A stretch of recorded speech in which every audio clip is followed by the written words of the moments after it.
I heard the bells before I saw the tower. Night was cold enough to write its name on windows. The river carried thin plates of ice that chimed against one another, a timid orchestra.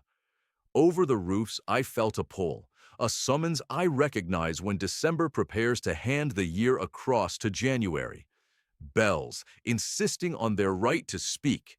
They were old bells, city bells, with soot in their seams and patience in their metal.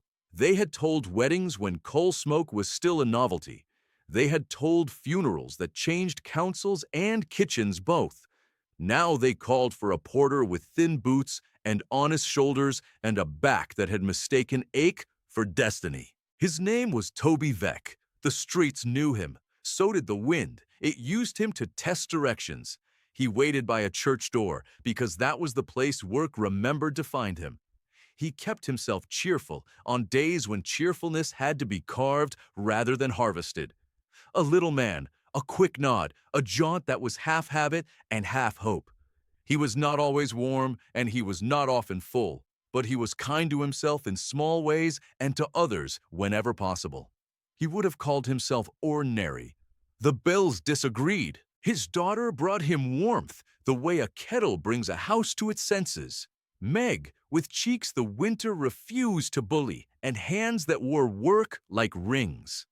She had promised herself to Richard, a blacksmith's apprentice who smelled of iron and loyalty. They had chosen New Year's Day for a wedding because some pairs like to start a thing while the calendar is paying attention. Toby teased them in the way fathers tease when they have saved up a laugh to cover worry. He was proud of their courage. He was a little frightened of their luck. It is a common recipe. Around them, the city kept its opinions ready. There was a man who owned money and preferred gratitude from people who needed it.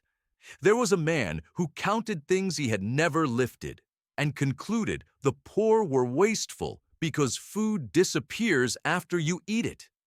There was a magistrate whose title sat on him like a borrowed coat and who enjoyed using it to make cold feel like justice.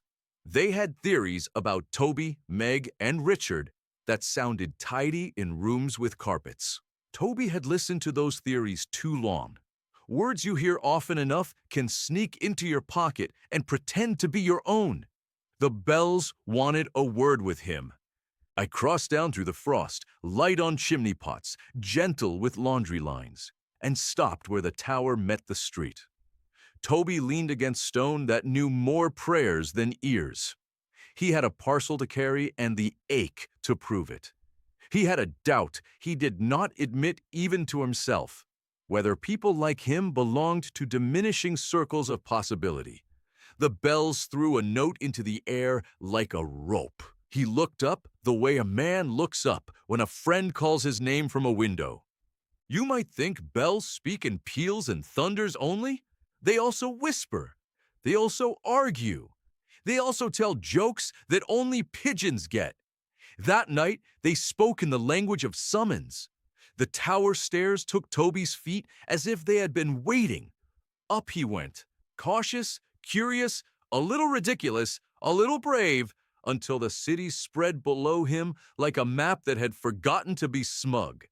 Here the bells lived, bronze shoulders, mouths dark with history, clappers like tongues that had outlived several governments, timbers that understood gravity but refused to be ruled by it. Toby stood among them and remembered every New Year he had ever greeted, with a cup borrowed from a neighbor and a wish borrowed from the calendar. He felt small, which is not an insult when the thing making you small is grand enough and kind enough to fit you into its scale. The bells moved the air. The ropes swayed. The old iron stair held its breath. They showed him a vision. I've seen many visions. Some arrive with clouds and men in shining habits and speeches. The good ones arrive like work perfectly timed. A back door opening when both hands are full. A latch that no longer sticks. A room lit at the exact moment a decision stops sulking. The bells took the year in their hands and pulled it apart into a lesson. Toby heard it, he saw it, He walked it. He saw Meg's wedding fall apart under the weight of other people's schedules and superiorities. The magistrate offered advice you can only afford to give when you plan never to receive it. The wealthy man sympathized in a tone that kept sympathy from becoming contagious. The counter of things produced sums, proving love impractical on a Tuesday. Meg's eyes learned to look at the floor so no one saw the truer expense. Richard's strength, which could bend iron to his will, could not bend a world that mistakes poverty for sin. He saw, farther along the road of that year, what happens when hope is told often enough that it is silly. Doors that did not quite close, meals that did not quite satisfy, a kindness offered by a neighbor who had less to give and gave anyway, then work that would not keep, then illness that does not regard calendars, then a choice between coal and bread, then a night too long for a bed too short. He saw Meg, proud yet weary, make a bargain with resignation. He saw Richard turn his anger inward so it would not burn the very people he meant to warm. He saw himself agree with people who had never had to hold him, that folks like him are born to be cautionary examples. He saw worse, a grim scene by the river with fog behaving as if it had been paid to perform tragedy, a little bundle carried wrong, a cry that the city ate because cities sometimes do. The magistrate tutted. The counting man wrote a column. The wealthy man gave a speech about institutions. The bells rang like a storm breaking furniture. They did not ring to bless. They rang to interrupt. All this, you understand, was not fate.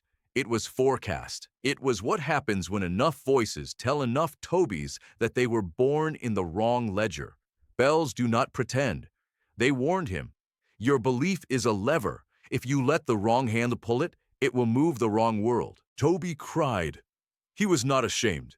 Tears are efficient. They carry out what doesn't belong in the chest and make room for oxygen.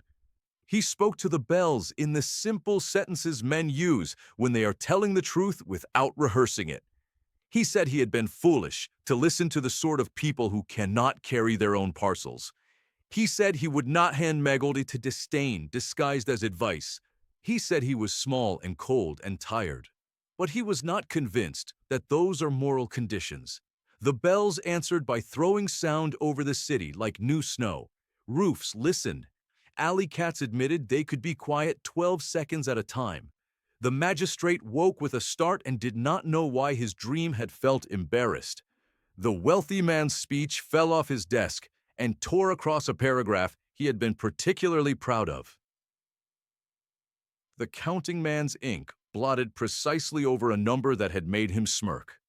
Toby came down the stairs with a changed spine. Nothing had been given to him except permission to remember himself. It was enough. He turned to the kitchen where Meg kept courage baking and told her a story that sounded like a father blessing his daughter's future instead of auditioning for tragedy. Richard came in with cold in his beard and surprise in his face at being met with good news rather than a lecture. The year outside was still stingy with light. Inside, the kettle set to work as if it had heard it had been promoted. Do not imagine the city fell to its knees. Cities rarely do. But it shuffled. It made space. News travels differently when bells carry it. The neighbors heard the way neighbors hear with their ears and their elbows. A shawl changed shoulders. A coin changed pockets without ceremony. A baker made a decision about crusts and margin. A landlord paused, which is the first step toward reconsidering. A little boy who runs errands without being asked moved a bundle from here to there, and the there mattered. On New Year's Day, the wedding that had been postponed by other people's opinions occurred in a room too small for all the size that wanted to be let out. Meg wore what she had. She looked better in it than wealth often looks in its purchases. Richard stood like a man who has decided to be a shelter when weather demands it. Toby stood behind them with his hands knotted together and his eyes unashamed of water.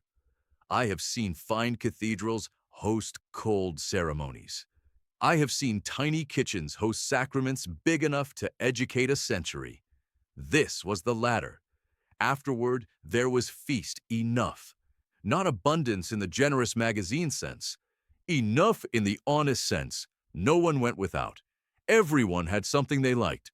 Those who cooked were thanked. Those who ate remembered to laugh. The bells approved. They told the city to get used to this sound. As for the officials with their tidy explanations, they were not cured, but they were contradicted in the only way that matters. The man who counted must now reconcile his columns to a fact in a lane he had dismissed, that people did not do as badly as he needed them to in order to feel right. The magistrate saw his own name on a list he did not like and felt a small, unfamiliar thing in his chest that might one day become humility. The wealthy man experienced a very short, very private embarrassment when he confused generosity with opinion again, and a woman in his house had the courage to correct him without losing her place. Bells do not convert. They interrupt. Interruption is how conversion begins. You will ask how the terrible version of the year, the vision with fog and falling in speeches, was avoided. The answer is not magic. It's mechanics. A bell rang, a heart adjusted, a man stood up straighter, a daughter felt permitted to hope, a neighbor noticed, a wedding occurred, a landlord hesitated, a policy softened a hair, a child laughed in a room where laughter had been missing. Two people who felt seen found the strength to be kinder tomorrow, and so on. Joy rarely arrives as a parade. It arrives as a chain of small obediences. The bells kept ringing. They did not stop mischief. They did not stop cold. They did not stop the price of coal from being what the price of coal always is, too much. But they added a sound to the city that people could tune themselves by when the other noises, self-importance, statistics without souls, piety without neighbors, got too loud. That sound said, begin again, and this time with each other in mind. I flew on and off that tower the way a man checks bread in an oven he can smell from the yard. I am not in charge of bells. I am in charge of mornings. I set a few things in place to help the tone hold. A piece of paper under a magistrate's blotter with a sentence that would embarrass him if he ignored it. A letter that arrived at the counting man's office from an aunt he adored, telling him stories about hunger that made his arithmetic blush. A purse mislaid at the wealthy man's favorite chair and found by a maid whose honesty he began to trust with more than cash. I have learned to hide help where pride can find it without feeling tricked. As for Toby, he made a habit of listening up. When a day went tight and small, he would set his back to the church wall and ask the bells to straighten him.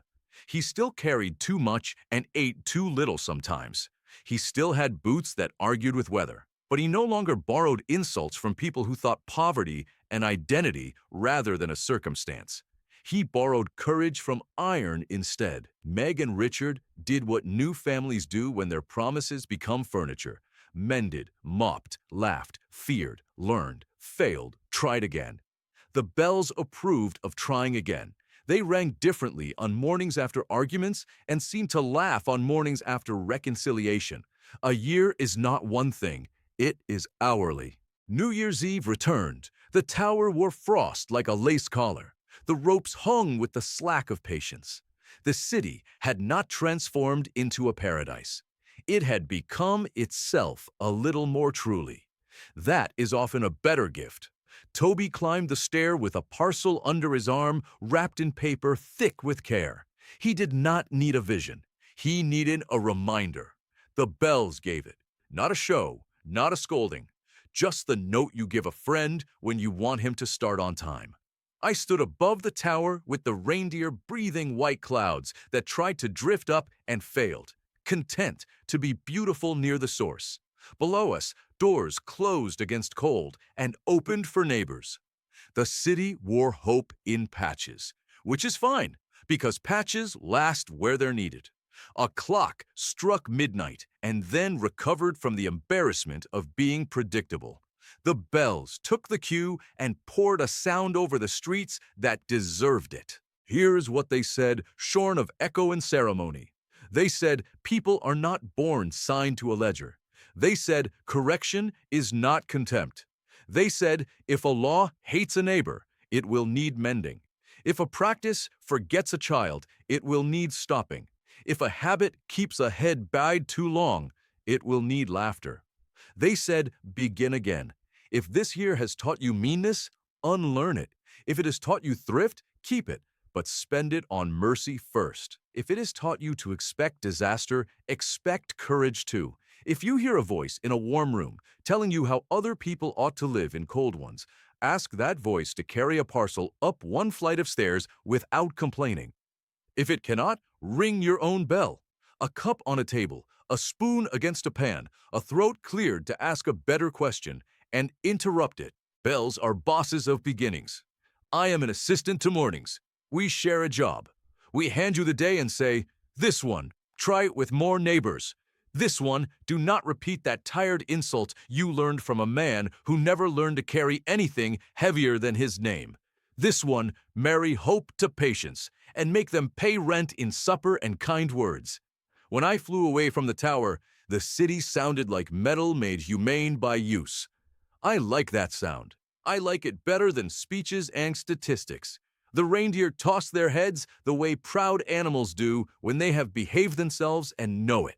Frost bit the air as it should. Breath warmed it as it must. Somewhere in the streets below, Toby laughed. It carried.